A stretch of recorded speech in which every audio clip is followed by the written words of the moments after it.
안녕하세요. 무아바 이현철입니다. 지인이 있는데 이분은 지금 현재 무주택자예요. 집을 그렇게 뭐 제가 강요하진 않지만 그래도 사라는 조언은 가끔씩 했어요. 근데 진짜 죽어도 안 사는 거예요. 저는 생각이 약간 부정적이다라고 이제 판단을 했죠. 그래서 부정적인 생각을 가지고 있는 사람한테는 이게 거의 이제 싸움식이 되니까 얘기를 잘 안 해요. 부정적이다 판단이 들면 거의 이제 부동산에 대한 얘기는 잘 안 합니다. 결국에는 싸우니까요. 네. 각자의 그냥 철두철미한 논리가 있는 거죠. 싸워서 제가 물론 이길 수는 있겠지만 굳이 이겨본들 제가 무슨 이득이고 하겠습니까? 남의 인생인데 그 사람이 이제 가는 길이 있으니까 그거는 제가 어떻게 이제 관여를 못 하는 거죠. 그런데 저는 이제 그렇게 알고 있었죠. 그냥 약간 부정적인 사람이구나. 그래서 무주택을 지금 가고 있구나. 이렇게 생각을 했는데 얼마 전부터 이제 청약에 대해서 저한테 물어보는 거예요. 청약을 넣을 생각이 있는데 당첨이 될 것 같냐. 근데 이제 또 뭐 가점이나 이런 거는 이제 자세하게 얘기는 안 해요. 대충 이제 지금 뉴스에서 나오는 거나 청약 가점이 대충 어느 정도 될 것 같다. 뭐 이런 이제 얘기하고 말았는데 제가 이제 대충 지금 생각을 해보니까 지금 이분하고 비슷한 상황에 있는 사람이 굉장히 많을 것 같다. 이 느낌이 딱 들었어요. 그래서 이거는 지금 제도의 보완이 좀 필요한 게 있구나 이 느낌이 딱 오는 겁니다. 그래서 지금 이 영상을 찍는데 보면은 이분이 청약 관심이 있으니까 그래서 제가 청약 가점에 대해서 한번 생각을 해봤어요. 그러니까 대부분 청약 부금 넣는 기간은 오래전부터 이제 준비를 하잖아요. 하든 안 하든 청약은 혹시 모르니까 이자도 생기고 하니까 그냥 계속 붙는 거죠. 그럼 대부분 다 만점이라고 예상을 하고 그러면은 17점이죠. 17점. 그 다음에 무주택 기간을 보니까 지금 결혼하고 나서 계속 무주택이니까 그냥 이거는 거의 만점이죠. 그러니까 무주택 기간 만점이 32점인가요? 32점. 17점 플러스 32점. 그러면은 49점 맞나요? 산수가. 거기에 지금 이제 부양가족 수가, 이 부양가족 수가 조금 아쉽네요. 이분이. 지금 세 식구니까 부양가족 수는 이제 2명이잖아요. 2명이면 15점. 그러니까 49점 플러스 15점 하니까 64점이네요. 이게 64점이면 참 애매한 점수인 것 같다라는 생각이 들어요. 한참 이제 막 경쟁이 높을 때는 70점이 넘어간다 뭐 이런 얘기도 있었고 그 다음에 대부분 다 60점대 중후반 되어야 이제 당첨이 가능한 범위로 이렇게 보고 있는데 64점이면 이게 가능성이 아예 없지는 않은데 그렇다고 당첨 확률이 높은 그런 것은 아닌 것 같더라고요. 특히 요즘 상황에서 보면. 근데 거꾸로 이제 생각을 해보면 만약에 이분이 집 살 기회가 있으면 집을 살 수 있을까라는 생각을 해봤어요. 과연 집을 살 수 있을까? 저라도 아마 집을 못 살 수도 있겠다 이 생각이 딱 드는 겁니다. 왜? 사실 청약에 당첨되면 너무 좋잖아요. 로또 분양이라고 하잖아요. 여기에 당첨만 되면 그냥 앉아서 시세 차익이 생기니까. 근데 다른 집을 사면 이게 올라갈지 내려갈지 잘 모르잖아요. 일반인들 같은 경우는 집 살 때 엄청난 고민을 하지 않습니까? 이게 올라갈지 내려갈지 모르는 상황에서 분양을 받으면 얘는 올라갈 게 거의 확실하니까. 그러면 분양받는 게 나은 거죠. 그러면 집 살 기회가 생겼어도 집을 살지 않겠다. 왜냐? 무주택 기간이라는 이거를 놓기가 어려운 거죠. 집을 사는 순간 이게 딱 깨져버리잖아요. 이 가점이 없어져 버리잖아요. 32점이라는 엄청난 점수잖아요. 이거를 포기할 수가 없는 거죠. 근데 지금 무주택으로 살고 있는 사람들은 지금까지 서울에 있으면서 무주택인 사람들은 다 32점이잖아요. 32점. 거기에다가 청약 부금 넣은 기간 그냥 앉아서 49점에다가 부양 가족 수는 둘이 살지만 않으면 자녀가 1명 이분도 지금 자녀 1명인데 15점이잖아요. 2명이면은 20점 꽤 높은 거죠. 그러니까 이거는 지금 포기를 못 하겠구나 이 생각이 딱 드는 겁니다.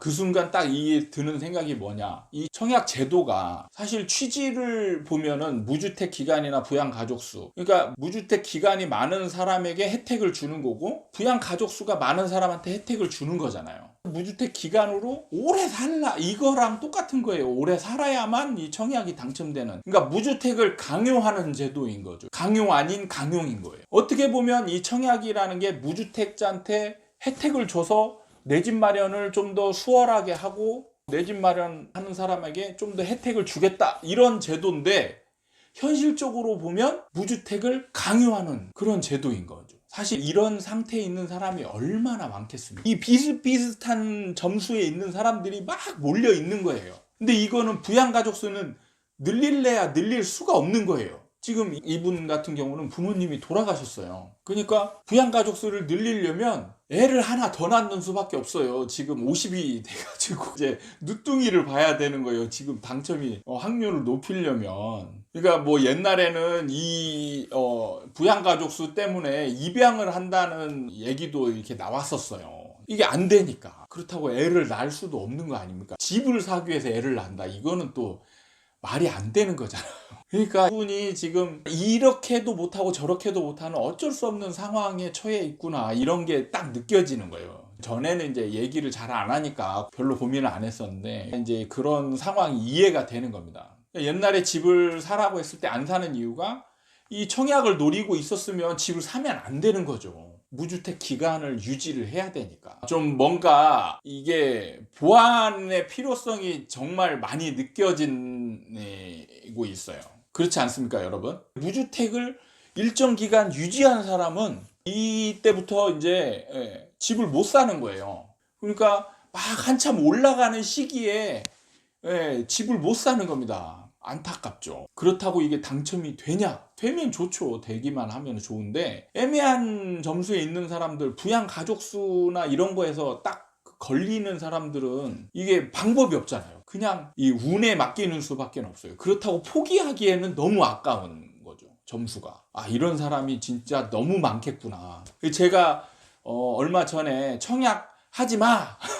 이런 영상을 올렸잖아요. 많은 분들이 공감을 하시는데, 그 중에 저한테 이제 태클을 거시는 분들이 있었어요. 근데 이분들은 이런 상황에 처해 있을 수도 있겠다, 이 생각도 드는 겁니다. 청약하지 마, 이 소리가 정말 듣기 싫었을 수도 있을 거예요. 만약에 그런 분들이 이제 그 영상을 보셨다면 정말 죄송하고, 저라도 아마 그런 상태가 됐으면 집을 사는 거를 아마 주저했을 것 같아요. 왜냐?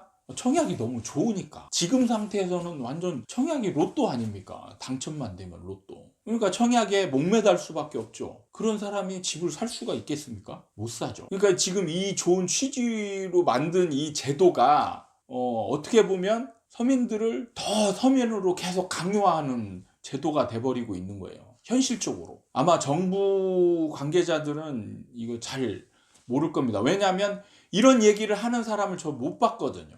대부분의 사람들은 청약에 당첨되기 위한 뭔가를 해야 되는 그런 행동들, 지침을 얘기하는 사람이 대부분이지, 청약의 문제점이나 청약으로 인해서 나타나는 기회비용, 이런 영상을 올리는 사람이 없었어요. 그러니까 아무도 이런 문제점에 대해서 생각을 잘 안 하는 거죠. 정부도 아마 제가 볼 때는 잘 모를 수도 있겠다, 이 생각이 드는 겁니다. 여러분들이 좀 이 영상 많이 보시고 정부 관계자 아는 사람 있으면 얘기도 좀 해주고, 무주택자들이 사실 본인의 선택에 의해서 무주택자가 되고, 이건 선택에 의해서 하는 거기 때문에 이거는 뭐 본인이 책임지는 거예요. 근데 집을 살려고 관심은 있어요. 관심은 있는데 이 무주택 기간을 채워놨기 때문에 청약 쪽에 더 포커스를 두게 만드는 이 상황이죠. 그렇기 때문에 집을 살 수가 없는 겁니다. 돈은 있으되 살 수 없는, 지금 안타까운 상황인 거죠. 그런 상황을 지금 정부가 만들어 가고 있다. 내 집 마련을 위한 기회를 막 준다라고 해봤자 뭐예요. 실제 현실적으로 그게 안 되는데, 분양이 여기저기서 막 일어나가지고 이런 사람들이 당첨이 어디나 막 될 수 있으면 괜찮죠. 그러면 그 취지에 부합하는 겁니다. 그런데 현실적으로 그런 지금 상황이 벌어지지 않고 있잖아요. 특히 이번 정부는 공급을 더 규제하고 있기 때문에 분양 현장들이 적어요. 재개발, 재건축 서울 지역에서 이제 잘 안 나오고 있잖아요. 그러니까 특히나 이렇게 현장이 적어지면 가점이 높아져 버리잖아요. 당첨될 확률이 낮아지는 겁니다. 낮아지는 확률을 가지고 버리지도 못하고 당첨도 안 되는 아주 계륵 같은 청약 통장을 가지고 지금 전전긍긍하는 사람이 얼마나 많을까 생각해보면 너무 안타까운 거예요. 이런 분들한테 청약하지 마! 라고 얘기했으니 얼마나 또 열받겠습니까, 이분들이. 제가 잘 모르고 얘기한 거죠. 네, 잘못을 용서를 빕니다. 아무래도 이 제도는 이런 보완이 필요할 것 같은 상황이라고 생각이 듭니다. 정부 관계자는 혹시라도 제 영상을 보신다면 청약 제도를 보완할 수 있는 그러한 고민을 해보셨으면 좋겠다, 이런 바람을 가지고 오늘 영상을 마치고요. 여러분들 또 새로운 주제를 가지고 찾아뵙도록 하겠습니다. 감사합니다.